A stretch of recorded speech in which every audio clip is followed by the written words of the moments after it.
नमस्कार, मैं हूं संदीप चौधरी। आप देख रहे हैं आज का मनी मंत्र, वो शो जिसमें हम आपको ऐसी खबरें बताते हैं और समझाते हैं आसान, सीधी सादी, सरल भाषा में, जो सीधे आपसे जुड़ी हैं, जिनका सरोकार आपसे है। News that you can use and news that you should and ought to use, क्योंकि ये आपकी नौकरी, आपकी आमदनी, आपके खर्च, आपकी गृहस्थी और देश की अर्थव्यवस्था और आपके बाल बच्चों से जुड़ी खबरें होती हैं। कोई राजनीति नहीं, कोई हिंदू मुसलमान नहीं, कोई भारत पाकिस्तान नहीं। और आज की खबरों का विश्लेषण करने के लिए वरिष्ठ पत्रकार और एनडीटीवी इंडिया के मैनेजिंग एडिटर रह चुके हैं ऑनिंदो चक्रवर्ती हैं मेरे साथ। और ऑनिन, हमने अभी आरबीआई की बात की थी, 9.5% के गोते पर आरबीआई का आकलन आया। आज की बड़ी खबर क्या है? बिजनेस स्टैंडर्ड ने फ्रंट पेज पर छापी है, इंडियाज जीडीपी में कॉन्ट्रैक्ट 10.3% इन FY21 सेज IMF। फिर कह रहे हैं अगले साल 8.8% का बाउंस बैक हो सकता है। वो हमने दर्शकों को समझाया है कि 10.5 या 10.25% गिर जाओ और उसके बाद 8% गिरो, उसके मायने क्या है। इकोनॉमिक टाइम्स ने कहा है deep cut, IMF sees double digit contraction. और ये पहले IMF 4.5% की गिरावट की आशंका, अनुमान लगा रहा था, अब ये कह रहा है 10.3। जी हाँ। तो इसमें संदीप सबसे बड़ी बात है कि मुझे लगता है कि जिससे सरकार को भी थोड़ा सा डरना चाहिए, मतलब डर या थोड़ी सी चिंतित तो जरूर होना चाहिए सरकार को, कि अगर आप IMF का जून का जो आपने भी बताया कि जून का अगर आप प्रोजेक्शन देखें तो IMF ने कहा था कि आपका 4.5% इस साल आपकी जीडीपी गिर जाएगी। यानी कि आपकी जीडीपी अगर 1,000 रुपए है तो आपकी जीडीपी हो जाएगी 955 रुपए, है ना। और उसके बाद उन्होंने कहा था कि अगले साल जीडीपी 6% बढ़ेगी। तो 955 से 6% हुआ कितना? 1,012 रुपए। ठीक है, मैं सिंपल तरीके से समझाने की कोशिश कर रहा हूं। जीडीपी तो बहुत ज्यादा होता है, 200 लाख करोड़ के आसपास उसी। लेकिन अब आप देखेंगे कि बहुत लोगों ने, कल मैंने ट्विटर पे देखा कि कह रहे हैं कि भैया IMF ने हाँ कहा है कि गिरेगी, लेकिन ये भी तो कह रही है ना कि 8.8% बढ़ेगी अगले साल। पहले तो उन्होंने सिर्फ 6% बढ़ने की बात की थी, अब तो कह रहे हैं 8, यानी कि वी शेप्ड रिकवरी जो कि लोग कहते हैं। लेकिन आप देखिए 100 से अगर 10,000 से 10.3% गिर जाए तो कितना होता है? 897 रुपीज पे आपका जीडीपी आ जाता है, 1,000 से 97। उस पे 8.8 ग्रोथ हो, 6 से ज्यादा लगता है ना, 6% से ज्यादा लगता है। जून में 6% कहा गया था, उस पे 8.8% होगा तो आप 976 रुपए पे पहुंचेंगे। यानी पहले IMF ने कहा था कि आपकी जीडीपी गिरेगी, लेकिन 2021 तक आप 2019 की तुलना में ऊपर आ जाएंगे। लेकिन इस बार तो कह रहे हैं कि अगले साल भी आप 100% पर पहुंच नहीं पाएंगे। जो आपका 2019-20 का जीडीपी था, अगले साल भी आप उस पर पहुंच नहीं पाएंगे। मतलब इस साल तो आप गोता खाएंगे ही। और इसमें दो और बातें, ये आपने बिल्कुल आसान, सीधी, सरल भाषा में समझाया। देखिए, दो और बातें ये इकोनॉमिक टाइम्स ने भी और बिजनेस स्टैंडर्ड ने, इकोनॉमिक टाइम्स ने थोड़ा डिटेल में दिया है। Sharpest decline among major economies. हम ये कहते हैं ना पूरी दुनिया में अर्थव्यवस्थाओं का भट्टा बैठा हुआ है, तो उसमें स्पेन और इटली हमसे ऊपर हैं, पर वो मेजर इकोनॉमीज नहीं है। आप China, Russia, US, Japan, Brazil, Germany सबकी बात करें, वो सिंगल डिजिट में है, 5% से नीचे हैं। हम डबल डिजिट में हैं। और इसमें जो है कि आप देखिए कि जून में भी कहा गया कि जून में जो गिरावट है वो भारत में सबसे ज्यादा है। हाँ, और India is the only major economy to see deterioration since June. हम अकेले इकोनॉमी रह गए हैं जून के बाद भी जिसकी हालत पतली है। तो आप देखिए कि एक तरीके से मैं तो कहूंगा कि इसको पहला हेडलाइन होना चाहिए था इकोनॉमिक टाइम्स का, क्योंकि अगर कोई IMF अगर कहता कि इंडिया टू रिकवर फास्टेस्ट, तो ये पहला हेडलाइन 3 दिन तक होता है ना। लोगों को ये पता चलना चाहिए कि हमारे यहाँ पे क्या सिचुएशन है। जैसे आप देखें कि सिर्फ IMF नहीं, उस इकोनॉमिक टाइम्स के फ्रंट पेज पे सभी का दिया हुआ है। हाँ, मूडीज, फिच, IMF। ये बिजनेस सबका स्टैंडर्ड दिया। ने भी दिया है, सबका दिया है।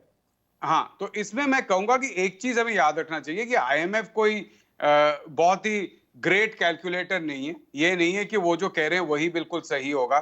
दो तीन चीजें हमको ध्यान में भी रखना चाहिए कि हमारे देश में जो नए केसेस बन रहे हैं वो अब धीरे धीरे कम भी हो रहे हैं। हो सकता है कि सेकेंड वेव बाकी देशों में आए और हम बच जाए, ये हो सकता है। मैं नहीं कह रहा हूं कि होगा, लेकिन हो सकता है। तो लेकिन बात यह है कि सरकार इसके लिए कर क्या रही है, प्रिपरेशन क्या है। इस तरीके से हम गिर रहे हैं।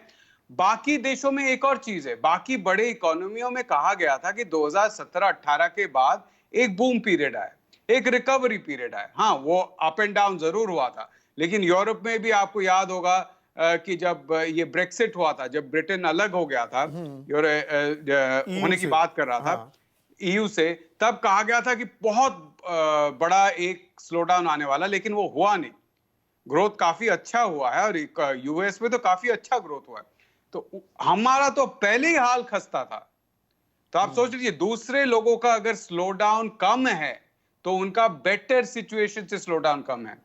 हमारे बुरे दिन आए हुए थे, अब और भी बुरे दिन आ रहे हैं। यही मेरा एक और इसी में 2021 के जो ये आंकड़े दिखाए हैं ना, भारत 8.8 पर आगे बढ़ेगा, बाकी सब नीचे हैं। चाइना के अलावा जो 8.2 दिखाया जा रहा है प्रोजेक्शन, रशिया 2.8, यूएस 3.1, जापान 2.3, तो वहां पर गिरावट भी तो अभी कम है। तो चढ़ाई भी कम है, इसीलिए थोड़ी कम दिखाई जा रही है। गलत और तो नहीं मैं कह रहा। आपको एक और चीज याद रखना पड़ेगा कि ये बहुत बड़े इकोनॉमीज है, बहुत ही बड़े इकोनॉमी है। जैसे कि आप 100 रुपए पे अगर आपकी सोच लीजिए कि अगर आपकी आमदनी, कोई नया स्टार्ट करता है, मैं दर्शकों को समझाने के लिए बोल रहा हूं, नया आप नौकरी में लगते हैं, आपको 30,000 की सैलरी मिलती है। अगले साल वो 30,000 को, आपका काम बहुत अच्छा है, 30,000 को बढ़ाकर 40,000 कर दिया गया है।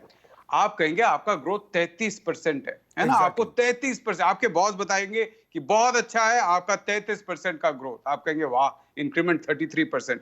और बॉस बोलेंगे देखिए कि आपको बहुत अच्छा दिया गया है, मेरा तो सिर्फ 2% का ग्रोथ है ना। लेकिन आप देखिए कि बॉस का हो सकता है कि सैलरी जो है वो 10 लाख का हो, तो 2% 10 लाख का कितना है, 20,000।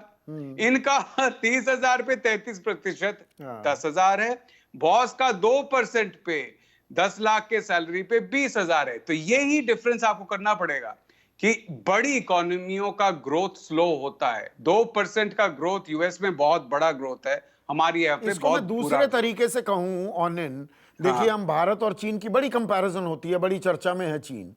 हम कहते हैं जी 7% पे हम ग्रो करें, चीन जी 6% पे आ गया, 8 पे हम बराबर चल रहे हैं। दरअसल चीन हमसे लगभग 5 गुना है। तो हमें चीन जितनी ग्रोथ करने के लिए दरअसल 35% की ग्रोथ दिखानी होगी। अगर चीन 7 पर ग्रो कर रहा है, हमें 35 पर ग्रो करना पड़ेगा, तब वो सही मायने में बराबर ग्रोथ होगी। बिल्कुल सही कहा आपने, बिल्कुल सही कहा आपने, और ये पॉसिबल नहीं है। हाँ, क्योंकि आप देखिए कि चीन ने 1980s में जो अपना बदलाव किया था वो पॉसिबल था क्योंकि वो एक बहुत ही अथॉरिटेरियन एक देश है।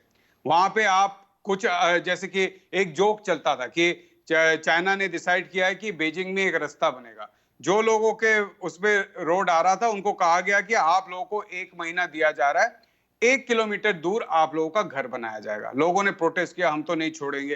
तब 10 दिन बाद आकर कहा गया अब आपको 2 किलोमीटर दूर दिया जाएगा। उन्होंने बोला हम नहीं छोड़ेंगे।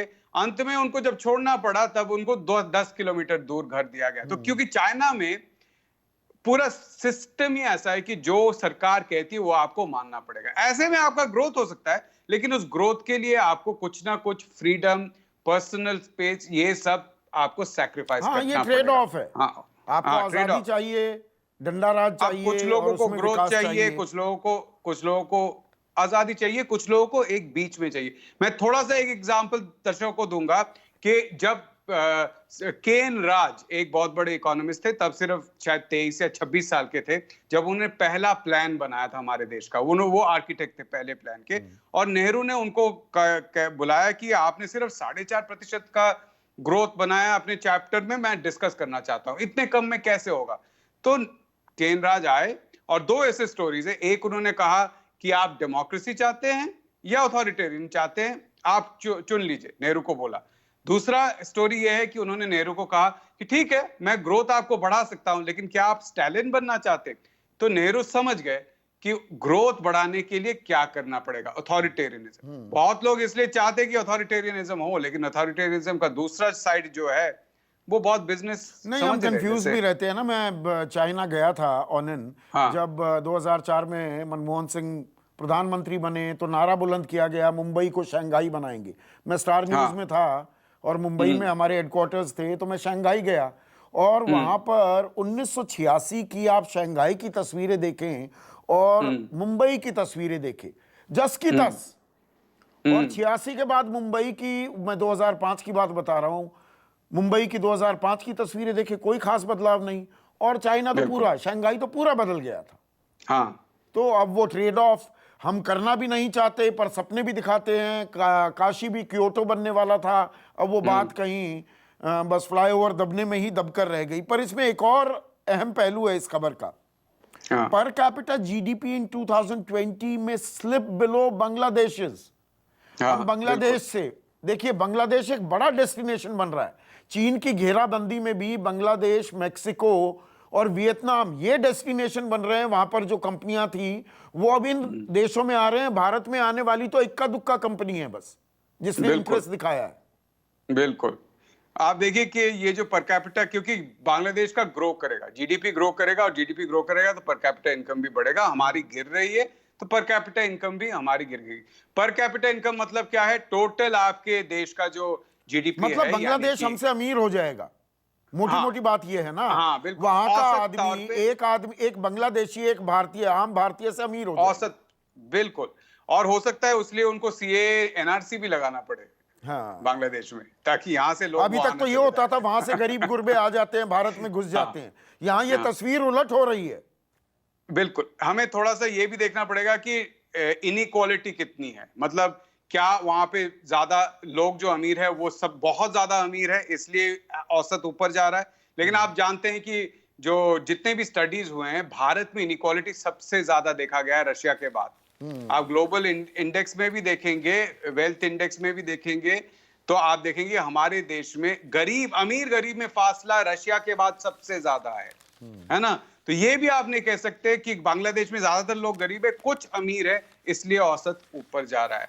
तो ये एक बहुत ही चौंका देने वाली बात है। आप देखेंगे, क्योंकि आपने, मुझे पता नहीं, कभी यूट्यूब पे वो लूज टॉक बोल के एक शो आता है, उसमें कभी देखा या नहीं? उसमें शायद पाकिस्तानी शो होता था, कॉमेडी शो है। उसमें एक बांग्लादेशी क्रिकेटर होते हैं, तो पाकिस्तानी एंकर बांग्लादेशी क्रिकेटर से पूछते हैं कि आप लोग हमसे हार गए, तो वो हर चीज पे जवाब देते हैं कि लेकिन हमारा जीडीपी ज्यादा है। तो आज वैसा हाल मुझे लगता है। तो वो बोलता है लेकिन मैं क्रिकेट पे बात कर रहा हूँ, वो बोलता है मैं कर्जे पे बात कर रहा हूँ, आप लोगों का कर्जा ज्यादा है। तो ये एक कॉमेडी शो यूट्यूब पर लोगों को अभी कहा कि Bangladesh, Vietnam, Mexico top destinations बन गए हैं, जो चीन में जिन कंपनियों ने इन्वेस्ट किया हुआ था। अब उससे बिल्कुल अलहदा एक खबर है, इंडियन एक्सप्रेस के इकोनॉमी पेज पर छपी है online. India among top 3 investment choices for MNCs in the next 2 to 3 years, and the reason behind it is some government measures being seen as key drivers of FDI। मतलब सरकार जो कदम उठा रही है, जो रिफॉर्म्स आ रहे हैं, खासकर श्रम कानूनों को लेकर, उसके चलते भारत बहुराष्ट्रीय कंपनियों के लिए टॉप डेस्टिनेशन बन रहा है। इसको थोड़ा समझाइए। देखिए, जो चाइना में हुआ है, चाइना में सबसे बड़ा जो चीज हुआ है कि सरकार ने बड़े कंपनियों को आकर कहा है कि ये बड़े बड़े हम फैक्ट्री बना के दे रहे हैं। आप देखिए, बाहर सीधा एक ट्रेन आपके फैक्ट्री से सामान लेकर जाएगा। ये रोड देखिए, इंफ्रास्ट्रक्चर देखिए। और चीन में आप पढ़ेंगे तो आप देखेंगे कि वर्कर्स को जहां फैक्ट्री है वहां पर ही डॉर्मिटरी हॉस्टल बना दिया गया है। लोग गांव से आते, वहीं पर रहते। गांव की तुलना में शायद उनका जीवन अच्छा है, लेकिन 16-16 घंटे कहीं पे काम करते हैं, उनका कोई प्रोटेक्शन नहीं है। कहा जाता है चीन एक कम्युनिस्ट कंट्री है, लेकिन वहां पे वर्कर्स का 0 प्रोटेक्शन है। ये आपको देखना पड़ेगा। तो ये जो चेंजेस सरकार लाई है, लेबर रिफॉर्म्स जो किया है सरकार ने, आज तक हमारे देश के जो पूंजीपति है उनको कोई फर्क नहीं पड़ा है, क्योंकि ऐसे चेंजेस लगातार हुए हैं। मैंने आपको पहले भी कहा था शायद आपके शो में कि हमारे देश में मैन्युफैक्चरिंग सेक्टर में वेज यानी कि जो मजदूर है उनको जितना पैसा दिया जाता है, अगर हम मैनेजमेंट का वेज हटा दे तो वो 2 से 2.5% होता है, 2 से 2.5%। तो आप आधे लोगों की भी छटाई कर देंगे तो आपका 1% का फायदा हो सकता है, उससे ज्यादा नहीं। लेकिन जो बहुत ही लेबर इंटेंसिव बड़े बड़े फैक्ट्रियां बनाए गए हैं, कैपिटल इंटेंसिव भी है, मशीन भी है, लेकिन लेबर भी है, उनको लाने के लिए शायद मैन्युफैक्चरिंग के लिए हो सकता है कि कुछ लोग जो बोल रहे होंगे कि ठीक है हम यहाँ पे जाएंगे। लेकिन बड़ी बात है कि आप एक जगह पे अगर एक फैक्ट्री खोलेंगे तो आपको इलेक्ट्रिसिटी रेगुलर चाहिए, आपको चाहिए कि आप पोर्ट तक आराम से जा सके, आपको चाहिए कि रोड बिल्कुल सही हो, सिक्योरिटी हो। ये चीजें जो हैं एक लेख निकला था शायद फाइनेंशियल टाइम्स में इस साल के शुरू में कि चीन पे जितना भी लोग कह ले, लेकिन जो सबसे बड़ी बात है कि चीन में जो सिक्योरिटी है काम करने का वो कोई और देश नहीं दे सकता। तो ये सारी चीजें हैं। इससे हमारे देश के लोगों को क्या फायदा है वो मैं नहीं कह सकता, लेकिन हाँ एक और खबर, अभी ये 73,000 करोड़ का तथाकथित राहत पैकेज में, फिर से इसके लिए तथाकथित, एक 20,97,000 करोड़ का तथाकथित राहत पैकेज था, एक और ये आया है, इस पर हमने डिटेल में बात की। अब एक और सुगबुगाहट सुनाई दे रही है ऑनलाइन। मिंट ने छापी है ये खबर, government suggest more boosters on the annual for the economy, यानी कि और स्टिमुलस के बारे में सरकार सोच रही है। इकोनॉमिक टाइम्स ने ये खबर छापी है, more options for stimulus open, यानी कि अभी और राहत देने की, और ऐसे सेक्टर्स में जिन पर अभी सरकार ने नजर नहीं डाली है उनको तवज्जो दी जाएगी। एक जो इकोनॉमिक टाइम्स की खबर है उसमें कहा जा रहा है कि स्टिमुलस पैकेज एक स्पेशल विंडो खोला जाएगा, इंफ्रास्ट्रक्चर पे स्पेंडिंग के लिए किया जाएगा, और ये जो है इससे शायद लोगों का को काम मिले। आप देखिए कि ये बात बार बार कहा भी गया है, कहा गया था कि 1 लाख करोड़ इंफ्रास्ट्रक्चर पे, 100 लाख करोड़ इंफ्रास्ट्रक्चर पे खर्चा किया जाएगा, इंफ्रास्ट्रक्चर को बूस्ट देने के लिए 5 साल में 100 लाख करोड़। अब आप देखिए कि 5 साल में 100 लाख करोड़, औसतन 20 लाख करोड़ हर साल में। आप सोच लीजिए कि भारत का बजट कितना है, भारत का बजट 30 लाख करोड़ का बजट है हमारा, उसमें से 20 लाख करोड़ तो आप दे ही नहीं सकते। इसका मतलब है कि जैसे कोई भी, अगर हमारे दर्शक कोई भी छोटा मोटा कारोबार करते हैं उनको पता होगा कि आपको अगर एक फैक्ट्री लगाना हो 1 करोड़ का तो आपको 20 लाख रुपए की जरूरत होगी कम से कम, 20 से 25 लाख, बाकी आप लोन उठा सकते हैं ना। तो ये जो फंड है, अगर 100 लाख करोड़ का आपको फंड बनाना है तो आपको कम से कम उसके लिए 20 लाख करोड़ तो देना पड़ेगा, अगले 5 साल में 4-4 लाख करोड़ तो देना पड़ेगा।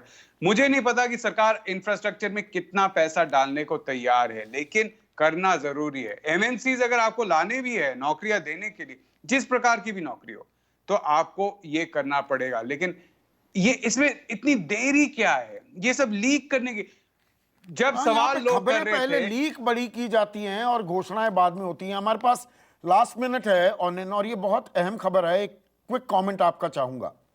हिंदुस्तान टाइम्स ने छापी है, Tanishq drops ad on interfaith family after social media cries love jihad. अब दर्शकों हुआ क्या है, तनिष्क जो ये कंपनी है, आप भी वहाँ पर, अब दिवाली नवरात्रे वगैरह आने वाले हैं, आप भी कुछ खरीदते होंगे।